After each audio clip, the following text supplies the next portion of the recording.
Aproveitar que Olavo Pellegrina citou togados que tratam tão mal a nossa Constituição e vou abrir um espaço no nosso radar de hoje para uma entrevista. Já já a gente retoma o tema do Congresso Nacional e Banco Master. Vou abrir espaço para receber, gentilmente conversa com a gente o advogado Martin De Luca, vai dividir tela conosco. O Martin é advogado da Rumble, da Trump Media.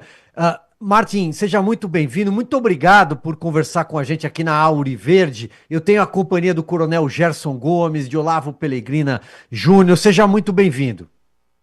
Muito obrigado por ter me convidado.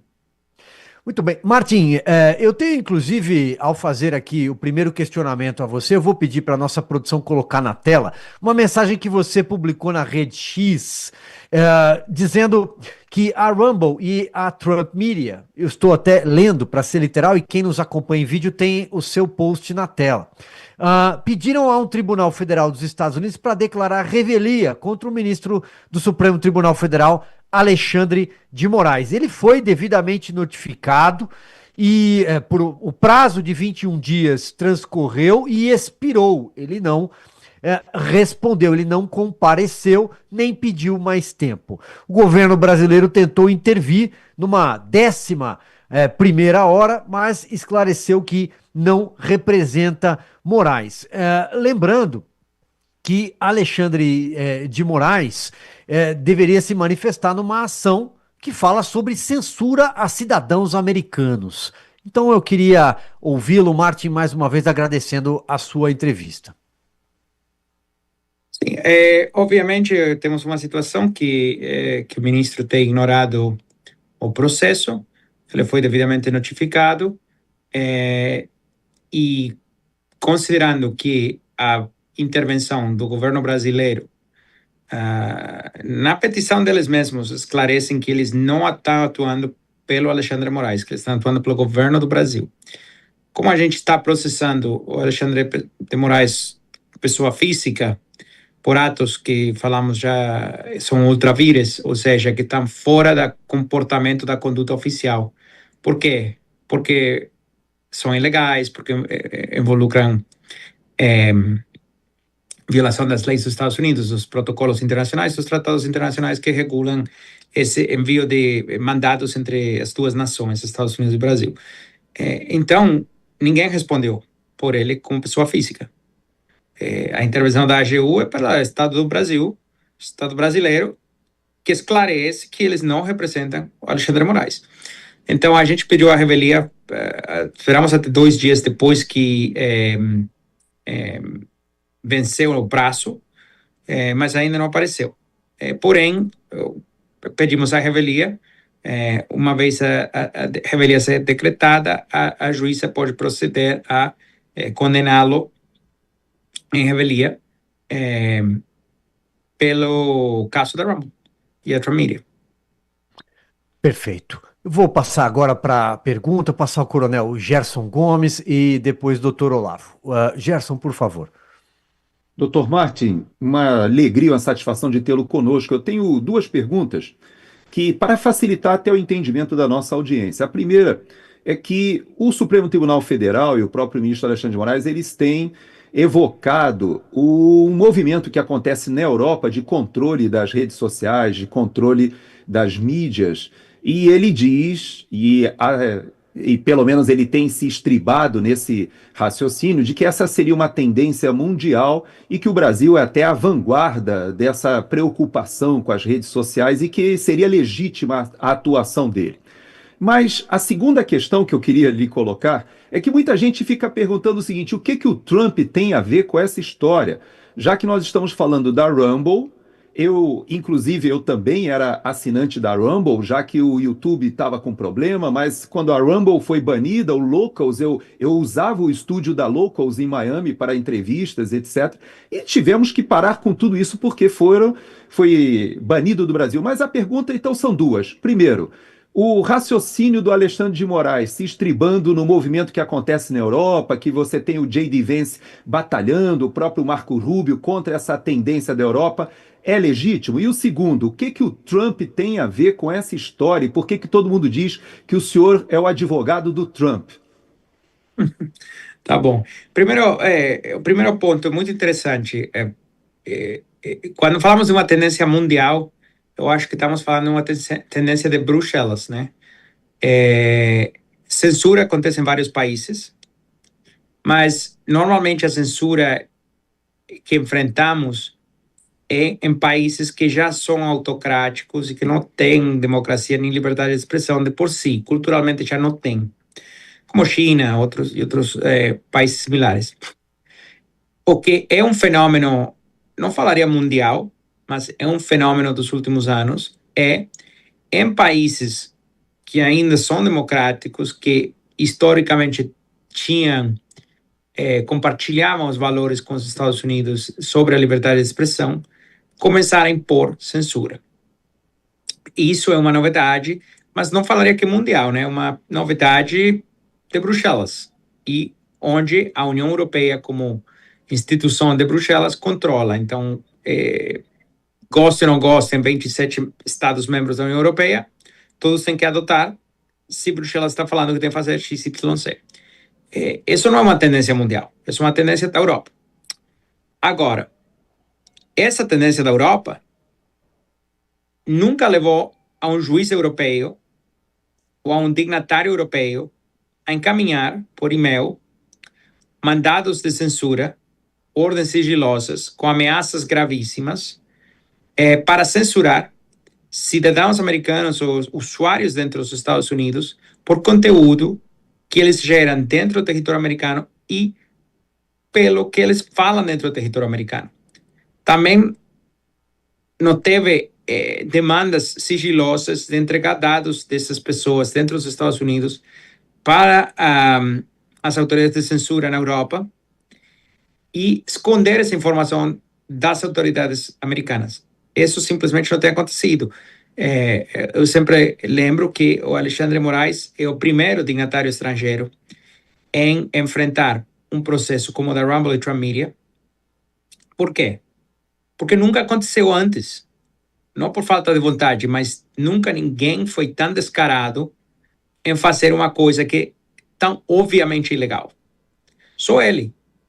Então, mesmo se o governo Lula, outros ministros do STF se amparam em uma tendência mundial, que não é mundial, né, que é uma tendência europeia, mesmo assim, nenhum europeu fez a bobagem que Alexandre Moraes fez nesse caso, né? Então, eu acho que é uma triste defesa política do que está acontecendo. Em relação a que tem a ver o presidente Trump com isso, olha, é muito interessante. Primeiro que nada, a Trump Media é a dona da Truth Social. Truth Social opera sobre a plataforma Rumble. Tá? A plataforma Rumble e a infraestrutura do Rumble fornece certos serviços para a Truth Social, inclusive os vídeos. Então, quando o Alexandre Moraes determina derrubar ou bloquear a Rumble do Brasil, isso impacta os serviços fornecidos à Truth Social, que ainda está disponível no mercado brasileiro, né? Limita várias das capacidades do serviço. Em relação a por que o presidente Trump se interessa por esse assunto, é importantíssimo nos lembrar um pouquinho da história recente. Quando o presidente Trump sai da Casa Branca em janeiro de 2021, a maioria das redes sociais bloquearam ele, tiraram o perfil dele e proibiram ele de falar.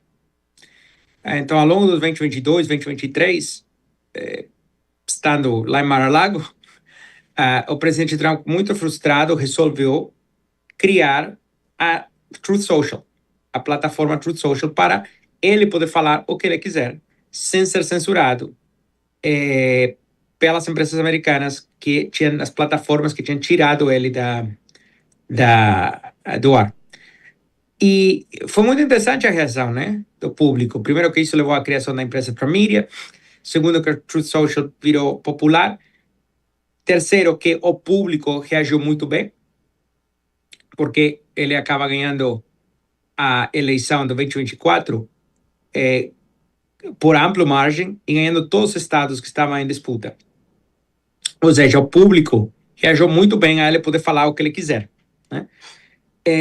E, finalmente, uma vez que ele foi eleito, você viu que muitas das Big Techs começaram a mudar a postura delas sobre o assunto de censura e adotar um ponto de vista mais alinhado com o ponto de vista que Trump sempre teve. Eu não sei te dizer assim, se lutar contra a censura foi uma bandeira na vida toda dele. Eu acho que não foi. Mas uma vez que ele virou vítima dessa censura, virou uma das principais bandeiras, né? Então, são assuntos chaves, porque para falar que temos um aliado democrático como o Brasil, você precisa ter uma democracia plena. Para ter uma democracia plena, precisa ter eleições justas. Para ter eleições justas, as duas partes precisam poder debater, né? E falar o que elas quiserem. Não adianta ter eleições justas se um lado não pode falar nada, é banido, bloqueado, etc. E o outro lado é amplamente permitido fazer o que eles quiserem. Isso, obviamente, não é uma eleição justa. Então, esse tem virado uma das bandeiras da segunda administração Trump e também das empresas, né? Sempre foi isso um padrão da Rumble, virou missão da Truth Social e acho que por isso, assim, Alexandre Moraes cometeu um grande erro de todas as plataformas que ele poderia ter encaminhado ordem de censura sigilosa, falando, fica escondidinho, não fala para ninguém, não conta para ninguém. Ele escolheu a pior de todas, né? Que é uma empresa como a Rumble, que de início é fundada para fomentar a liberdade de expressão. Perfeito. Olavo Pelegrina Júnior, passo para você. Doutor Martin, muito bom conversar com o senhor. E eu tenho duas questões envolvendo o processo. Houve a determinação da citação de Alexandre de Moraes, via e-mail, uma determinação judicial. Quando Alexandre de Moraes não apresenta defesa no prazo legal, tudo indica que ele criticará no futuro a forma pela qual a citação foi feita. Como o senhor analisa a robustez dessa citação para um recurso em instância superior? Essa é a primeira pergunta. A segunda pergunta é: decretada a revelia de Alexandre de Moraes, qual a sua expectativa em relação à sentença? Qual seria a condenação de Alexandre de Moraes? Ótimas perguntas. Em relação a como ele foi citado, eu acho que a gente está muito confortável, porque seguimos todos os passos, todos os protocolos, todas as regras. As autoridades brasileiras deixaram muito óbvio, mas assim, muito óbvio, que politizaram o processo de intimação internacional para tentar bloquear, blindar o Alexandre Moraes, só que tem que fazer isso com um pouquinho mais de elegância. Eles fizeram, foi tão óbvio que não ficou muito acreditável para ninguém, com certeza não para a juíza federal nos Estados Unidos. Então, assim, em termos de recurso, confortável. Em relação a... Só que para fazer recurso ele vai precisar aparecer, né, eventualmente. Esse é o problema. para fazer recurso tem que aparecer. Em relação à sua segunda pergunta, o processo está feito, sim, observando todos os recaudos, bem estrito. É um assunto que não tem precedentes, né? Porque, como comentei, nunca tinha acontecido alguém se atrever a fazer uma barbaridade dessas. Mas a lei é clara sobre o que ele teria que ter feito e não fez.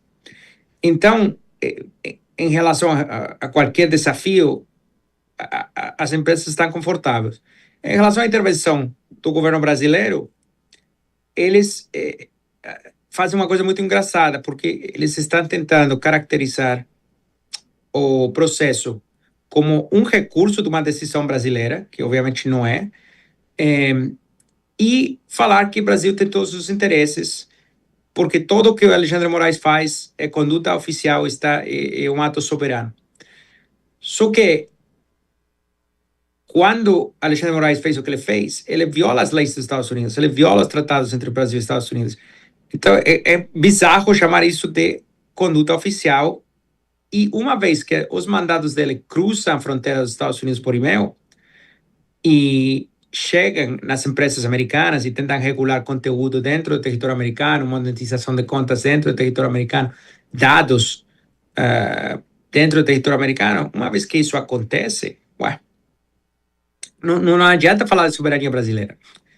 Você está vindo à nossa casa a impor certas restrições, pedindo, por favor, mantenha isso escondidinho da justiça americana e das autoridades americanas. É realmente um absurdo, mas eu acho que talvez, assim, as pessoas se perguntam muitas vezes como uma coisa dessas pode acontecer, e eu acho que às vezes o poder ilimitado funciona como cegueira, e você não percebe suas vulnerabilidades, você não percebe quão absurdamente errado é o que você está fazendo, e não se toca, né? Então, segue avançando, avançando. Aí, quando alguém chama atenção sobre a conduta ilegal do ministro, ele fica em choque, como que não consegue acreditar. Mas sempre foi bastante óbvio, né? Só que quando ele cruzou a fronteira para os Estados Unidos, não tem todo um sistema protegendo essas ações dele. E é isso. Muito bem. Martim De Luca, queria agradecer muito pela entrevista, gentilmente atendendo o nosso pedido aqui na Auriverde Brasil. Muito obrigado, doutor Martim. Grande prazer. Agora, 16 horas, 25 minutos, a gente faz uma pausa no rádio.